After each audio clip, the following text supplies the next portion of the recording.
Hi guys, it has been so hot here and we had lots of rain last night and everything is looking particularly lush.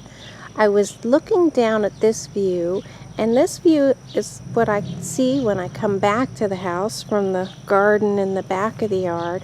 But look at how the hosta are just taking over, and I've got lily of the valley and euonymus, and ignore my compost pile, but at least it looks neat. But look guys, my quickfire hydrangea all the way in the back. Look at that. They're in bloom. So it just looks completely lush, and this is actually an area I've been working on for years. My tiny fig that I planted last year has grown to be my height. I'm about 5'8" and now it is gonna pass me and be taller.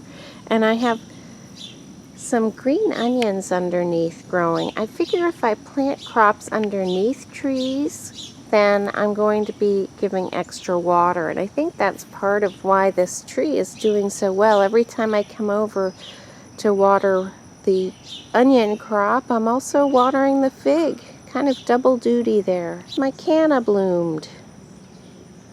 So it is liking the spot it's in, and I've been keeping it watered throughout the heat.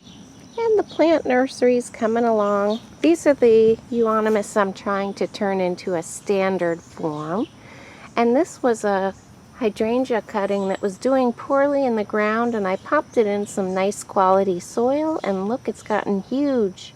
So I think when they're young like that, it's really important to grow them in pots before you put them in the ground.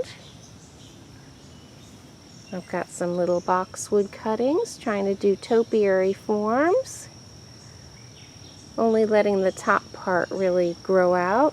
And then I tried to put large cuttings of euonymus in cans like this, just as an experiment. They're really large branches, and they haven't died yet. It's been terrible heat, like I said, and they haven't died yet. They've probably been in there 2 or 3 weeks, and if they don't root, I haven't lost anything. I can always reuse the soil for something else. So that is my experiment with propagation. And you guys know I'm addicted to propagating everything. It's very hard for me to throw away any branches.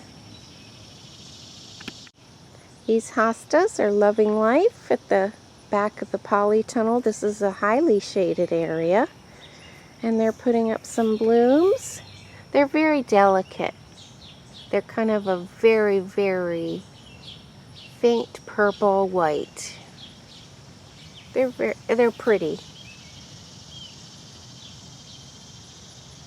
But I've tried putting them in bouquets and they have no lasting power. But I love them still. I just think they're beautiful. Oh, and this is the exciting news.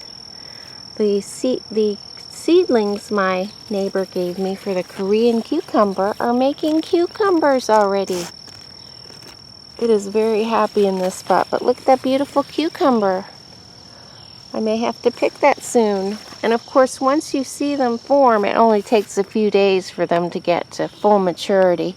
Here's a better view. We can see some more cucumbers forming. I see 3 right in that area. Here's a little baby cucumber. Look at, and my rustic garden bed has everything and anything in it. I've just been sticking everything in there, planting very thickly. And my cosmos from my son's seed packet that I had 3 years ago, I try to collect the seed every year from these cosmos. That's one of the little ones, one of the yellow ones. I think it's called the Sunshine Mix, so it's a yellow and orange bright mix. But I was pleased to see that somehow that one eluded the rabbits. Everything else, here's one right here. I think these were cosmos and they're totally eaten through. As you can see, just stems.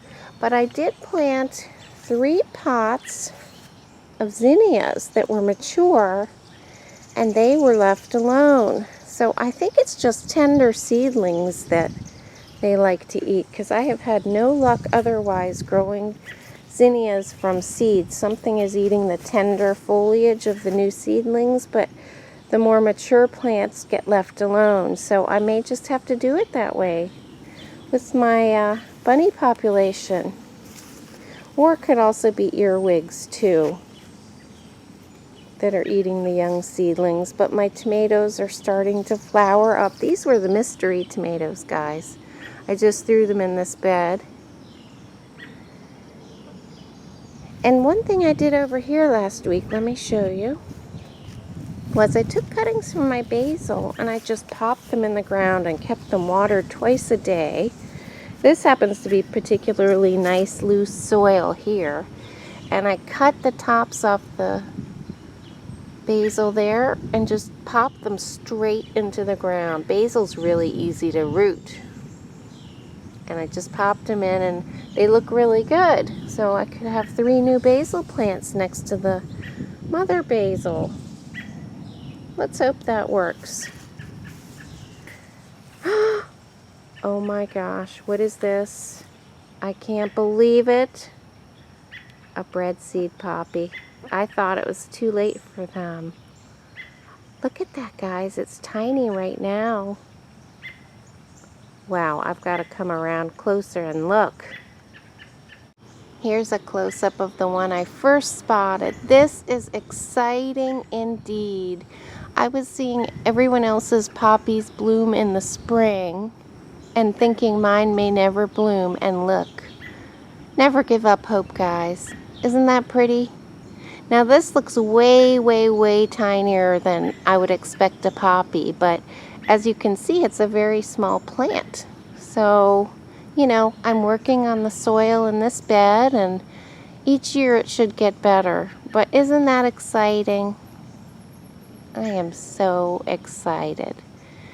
Oh, and here comes a little pollinator. Oh, my poppies have blooms. I can't believe it. I was sure it was going to be a crop failure. Oh, this is exciting indeed. Look at that beautiful, even the way the buds form is beautiful. These are some volunteers, so I'm not sure what they are. They just started coming up and I decided to let them come up. Could be something that was here before. We'll have to see. I love surprises. And this enormous vine is also a volunteer. It looked a bit like a pumpkin or some kind of squash.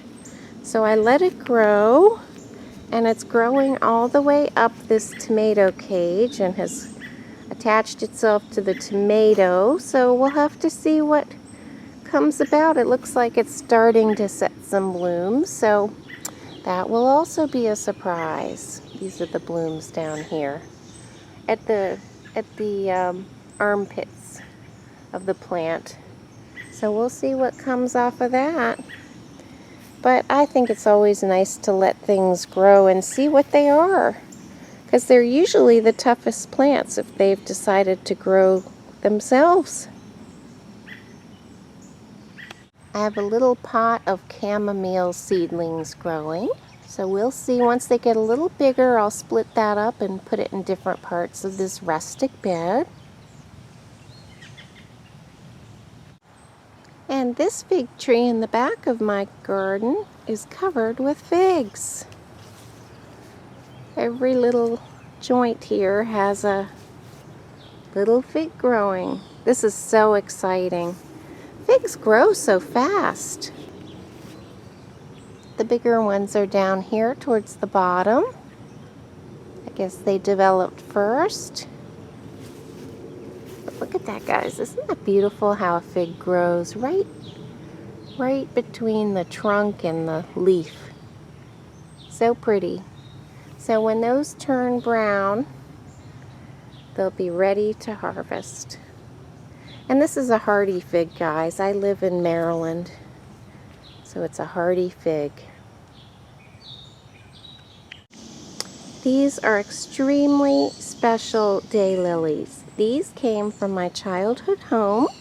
They were moved from my childhood home to my mother's town home, where I took some and brought them over here. She lived in a townhouse and she had brought some of her daylilies over, but look at those. So these are ancestors of the ones I grew up with. And there's so many varieties of daylily. A lot of people don't like the foliage. It can look kind of messy, especially in the heat of the summer. But look at what they do when it is so hot. It is so beautiful. So this flower really has a history with me and I love it.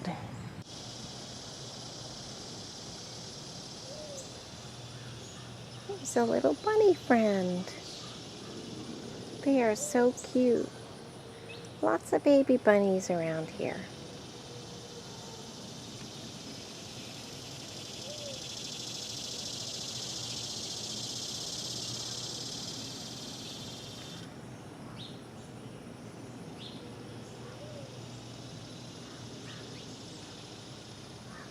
Oh, he's gotten tall enough to eat my flowers out of the flower pot. That is just adorable.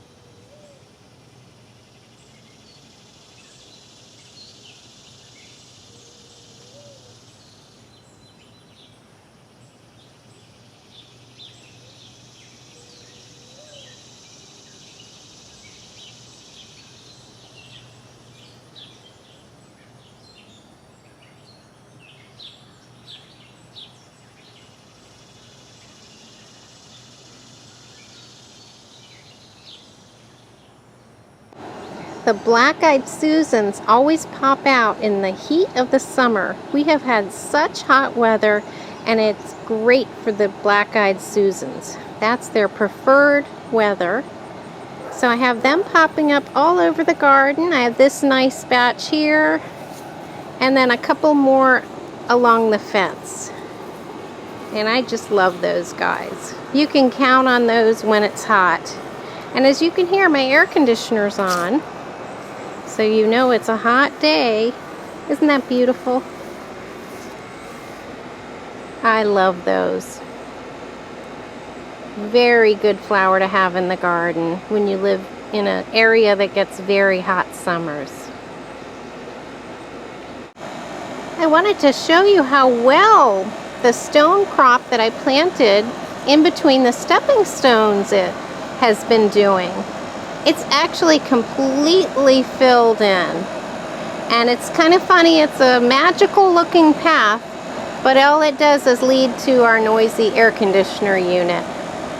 But for a little bit, a few steps, you feel like you're on a magical path. And it looks like the globe thistle, or erigerum, if I'm saying that right, starting to put up some flowers. I think this is supposed to be a blue one. I just got a new blue pot and I've put one of my little tiny topiaries in, and I planted mondo grass underneath, underplanted it.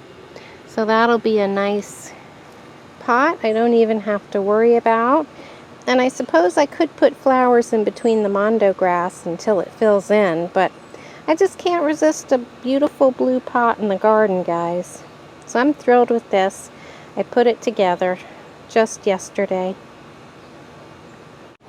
Here's how it looks further back in relation to my blue moon and star spheres.